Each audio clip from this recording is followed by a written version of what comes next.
तो वैदिक काल में जब राजा महाराजा अपने बेटों को पढ़ने के लिए भेजा करते थे तो एक एज के बाद भेजा करते थे। अगर बच्चा एक कॉल करता है, वो कह रहा है मैं परेशान हूँ, उसको इग्नोर ना करें। छोटी सी एज में बच्चे को अपने से दूर कर देना क्या वाकई में सही है? पेरेंटिंग का पैसे से बहुत ऐसा डायरेक्ट कनेक्शन नहीं है, ताकि वो हमेशा ब्लेस्ड फील करे और वो फील करे कि मेरे बैक में मेरे पेरेंट्स खड़े हैं। लास्ट एपिसोड में बबीता मैम से हमने पेरेंटिंग को लेकर बहुत कुछ डिस्कस किया था। So let's continue our stand out discussion with the inspiration for all, the great speaker, the great motivator, miss Babita Tyagi. Ma'am, एक सिचुएशन और है कि आजकल पेरेंट्स में खास कल्चर देखा जा रहा है पेरेंटिंग में, घरों के अंदर, कि छोटी सी एज में बच्चे को हॉस्टल ड्रॉप करते हैं कि हमारे पास थोड़ा सा टाइम कम है, या फिर हॉस्टल उसको ड्रॉप कर देंगे, हॉस्टल की लाइफ जिएगा तो ज्यादा अच्छा रहेगा। छोटी सी एज में बच्चे को अपने से दूर कर देना क्या वाकई में सही है, गलत है? अगर नहीं है तो कैसे? सर, इस क्वेश्चन को ना एग्जैक्टली सही और गलत में जज नहीं कर सकते। जी।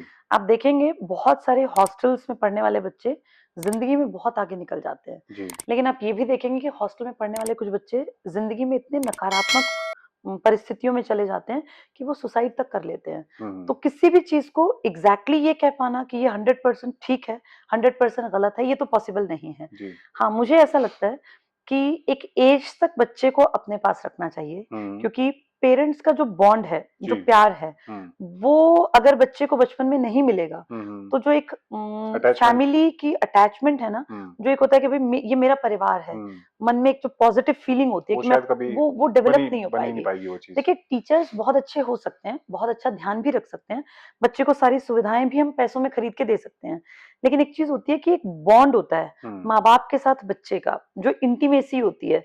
जो बच्चा भाग के चोट लग गई है, भाग के दिखाता है माँ मुझे चोट लग गई है, माँ क्या करेगी? कुछ नहीं करेगी, हल्का सा कह देगी वो मेरे बेटे को चोट लग गई है, किसने मारा है? वो चीटी मार दी और फर्श पे 2 पैर तेज तेज मार ये दिए। चीजें कब मिलेंगी देखने को? ये चीजें जो है कि ना, वो ये हमेशा के लिए मिस कर बॉन्ड देगा, को बहुत बहुत ज्यादा एक स्ट्रांग स्ट्रांग बॉन्ड बना देता बनाती है। है। अगर बच्चा हॉस्टल में है, उसको बहुत अच्छा खाना मिल सकता है, बहुत अच्छे टीचर्स मिल सकते हैं, खेलने का बड़ा मैदान मिल सकता है, लेकिन ये जो माँ और बाप का लगाव है, जो ये एक नहीं होता है ना मिलेगा। छाया, कि भाई फादर शाम को लौट के आए पूरे थके हुए हैं, लेकिन जब वो घर आते हैं, एक छोटा सा 4 साल का बच्चा भाग के लिपटता है पापा से, वो हग करता है, वो जो एक केयर उसको फील होती है, जो सिक्योर्ड वो फील करता है, वो सर हॉस्टल में नहीं, मोमेंट्स वो खत्म हो जाएंगे। पॉसिबल नहीं है। और बिल्कुल। आप पैसे देके इन चीजों को खरीद नहीं सकते। जी। मैं तो बहुत बार कहती हूँ कि पेरेंटिंग का पैसे से बहुत ऐसा डायरेक्ट कनेक्शन नहीं है। एक एवरेज मिडिल क्लास परिवार, जिनके के घर में शायद 20-30 हजार ही आते हो, लेकिन अगर वो बीइंग पेरेंट्स वो समझदार हैं, तो अपने बच्चे को बहुत बहुत खूबसूरत जिंदगी दे सकते हैं सर। और एवरेज परिवार में मैंने देखा है कि बॉन्ड ज्यादा बेहतर बन पाता है, एज क्योंकि कम्पेयर टू हाँ, अपर क्लास। जो अपर क्लास में दिक्कत क्या आती है, माएँ भी वर्किंग है, सुबह निकलती है, रात में आती हैं। जब माँ सुबह निकल के रात में आएगी तो ऑब्वियस सी बात है थक जाएगी।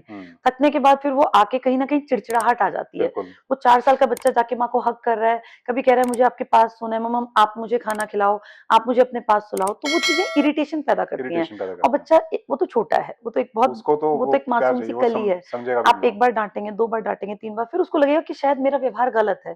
धीरे-धीरे आपसे एक दूरी बनाने लगेगा। बिल्कुल। तो हॉस्टल ठीक है, अगर एक एज के बाद भेजा जाए, एज के बाद जब उसके दिमाग में ये लॉजिक आप डाल सके कि बेटा घर में रह के हम आपको वो टाइम नहीं दे पा रहे, अब आपकी पढ़ने की एज आ गई है।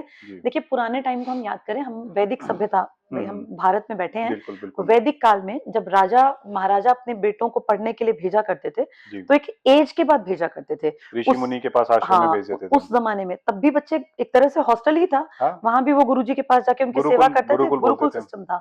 तो आप ये देखिए, उसमें भी एक एज वो घर पे रह के क्रॉस करता था। तो मुझे ऐसा लगता है कि जब तक कि बच्चा एडोलेसेंस के इर्द गिर्द ना आ जाए, तब तक वो घर में एक माँ बाप की छत्र छाया में पले बढ़े, उसका एक स्ट्रॉन्ग बॉन्ड हो। और जब वो समझने लायक हो जाए कि हॉस्टल में जाके शायद मेरा फ्यूचर ज्यादा अच्छा बन सकता है, और पेरेंट्स अगर मुझे यहाँ टाइम नहीं दे पा रहे हैं, मैं अपनी स्टडीज को ज्यादा फोकस्ड होकर कर सकता हूँ। लेकिन वहां भी सर एक अटैचमेंट जरूरी है। पेरेंट्स टाइम टू टाइम वहां जाएं, विजिट करें, और जब भी छुट्टी हो तो अगर बच्चा एक कॉल करता है, वो कह रहा है मैं परेशान हूँ, तो उसको इग्नोर ना करें। और ये ना कहें कि नहीं ऐसा बच्चे शुरू में सब करते हैं, नहीं, हो सकता है वो सच में परेशान हो। हाँ, तो उससे उससे डेली बेसिस पे हो सके तो बात करें जी। और उसको समझाते रहें कि बेटा हमने आपको वहां अपने से दूर बहुत मुश्किल अपने मन पे पत्थर रख के भेजा है और आप हमारे लिए बहुत जरूरी हो। हम हमारी लाइफ का मेन टारगेट ही ये है कि हम आपको अच्छी जिंदगी दें। उसको रोज ये फील कराना चाहिए कि वो वांटेड है, हमें उसकी जरूरत है, ताकि वो हमेशा ब्लेस्ड फील करे और वो फील करे कि मेरे बैक पे मेरे पेरेंट्स खड़े हैं। और उसके मन में एक बात और डालें सर कि हॉस्टल में ना, क्योंकि बुली का बड़ा खराब सिस्टम है, बुलिंग सिस्टम हाँ बहुत सिस्टम खराब है, तो उसको हमेशा ये बताएं कि बेटा तुम्हारे बैक पे हम खड़े हैं, तुम एक आवाज दोगे हम तुरंत वहां हाजिर होंगे, तुम्हें डरना नहीं है, तुम्हें ये नहीं सोचना कि मैं कहीं अलग जगह आ गया हूँ। हमेशा अपने आप को सिक्योर्ड फील करना, पापा मम्मा आपकी एक आवाज पे वहां पहुंच जाएंगे, टीचर्स आपके साथ हैं।